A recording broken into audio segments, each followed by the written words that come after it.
Hello everyone and welcome back to the channel, and if you are new here, welcome.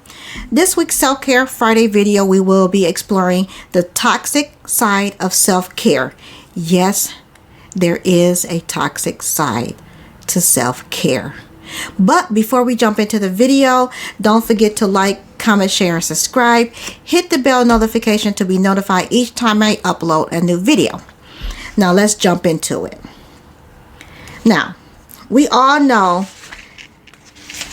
that self-care, the idea of self-care, has taken over the world by storm. And especially within the last couple of years with the state the world has been in. And self-care is not anything new. It's been around for years. It's just now within the last couple of years it's became more prevalent, more prominent. So like I said, it's not anything new. It's not just for the free-spirited hippie type people. That's what self-care kind of looked like. You know, incense, the crystals, and meditation, and chanting. That was kind of stereotypical of, free-spirited and hippie type people. It's no longer just for them. It's for everybody now, because everyone done dipped their hand into it and became aware of the importance of self-care. And stressful times causes a rise in people seeking self-care. So for the last couple of years, a high volume of people have rushed to the internet to look for ways of alleviating their stress, focusing on themselves and trying to find themselves and put themselves first. They're looking to the internet, books, podcasts, what have you, to find tips and tricks on how to alleviate their stress and have a sense of who they are. And with that, self-care has become a money thing. It's a lot. People have seen that it's a lot of money to be made if you're producing self-care type of products. There's a bunch of self-care apps out there that you can buy on your phone, that you can purchase on your phone or through the internet. Self-care books, self-love books. It's a million things out there that promotes self-care and self-love, but it's about money. So it is a money thing. It became big. It's self-care, self-love. The idea of it has become a business in a sense. So, but there are some problems when it comes to self-care. Like with anything, when you overindulge, it becomes a problem. So, self-care becomes a problem when it becomes overwhelming. There are so many tips, so many tricks, so much advice at your fingertips. Everything is at your fingertips now, thanks to the internet. Everything is at our fingertips. Everything, we have access to everything at a split second. We can have it. So, but it's so many things that we can go to, books included, magazines, friends, and what have you, that you can start feeling overwhelmed.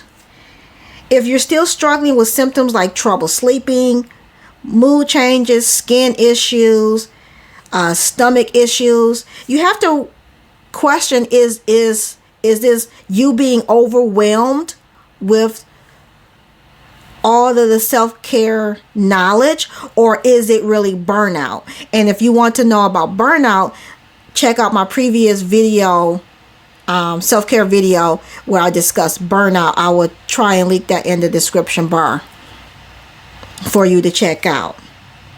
But you do have to know if it's the difference between overwhelming and is it really burnout, because the symptoms can be very similar. Ask yourself also, are your issues caused by you neglecting yourself, your self-care, or is it because you're just overwhelmed? Know the difference. Come up with an idea of what your self-care day would look like.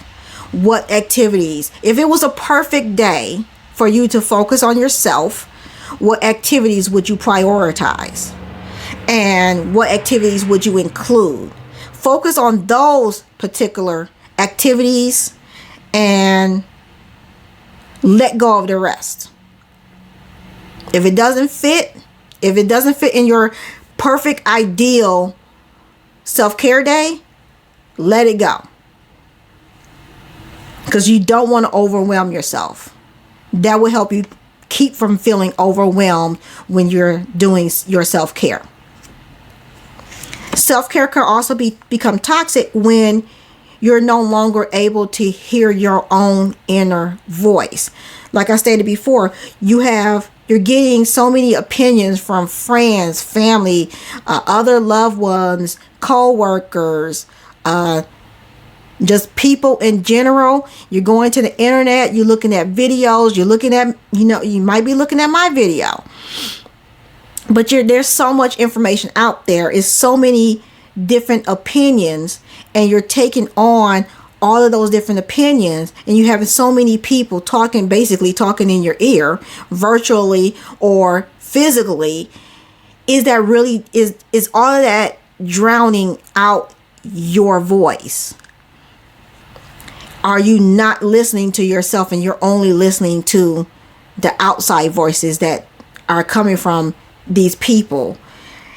It's okay to seek out self-care advice, but be sure to listen to yourself. First and foremost, listen to yourself, because at the end of the day, you know what works best for you. You know you best, and you know what you can handle and what you can't handle.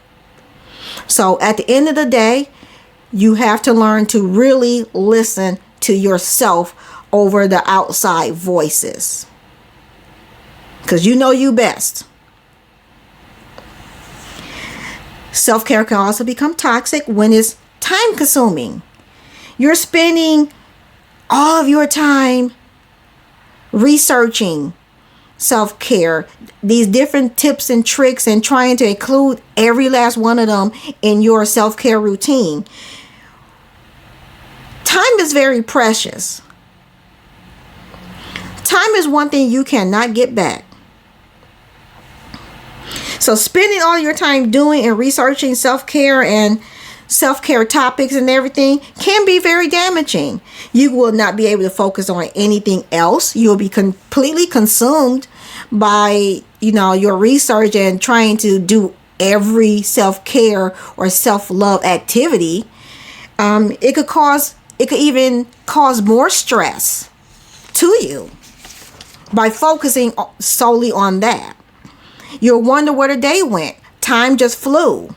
You started this at 5:00 p.m.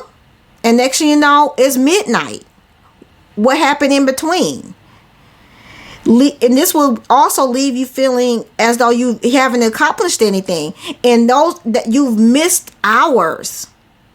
That's like sitting on your couch watching a TikTok video, and you only intend to watch that one TikTok video or one YouTube video or one Facebook video or Instagram video. And next thing you know, it's 2 a.m. And you know bloody well you got to go to work in the morning. Where has the time gone? When you're overly consumed and totally focused on something, you could lose track of time, and then you haven't done anything that you said you was going to do. And we also need to be aware that self-care is not an all-over cure. Do not mistake self-care as a cure for clinical depression and anxiety or any other mental health issues. Seek professional help for these type of issues. Know the difference between being overwhelmed, burnout, and if it's actually clinical depression or anxiety. Know the difference. And if you continue to struggle with sleep, digestive issues, mood changes, this might be verging on a mental illness, which you would definitely want to seek help for. So you cannot replace self-care for professional help. It would just, untreated, it would just get worse. So these are just a couple of ways that self-care can actually be toxic. When you overindulge in anything, too much of something can be bad. And too much self-care can actually do some damage, more damage than good. So I hope you guys are enjoying these videos. Don't forget to like, comment, share, and subscribe. Don't forget to hit the bell notification to be notified each time I upload a new video. I want to thank you guys for watching, and I will catch you in the next one.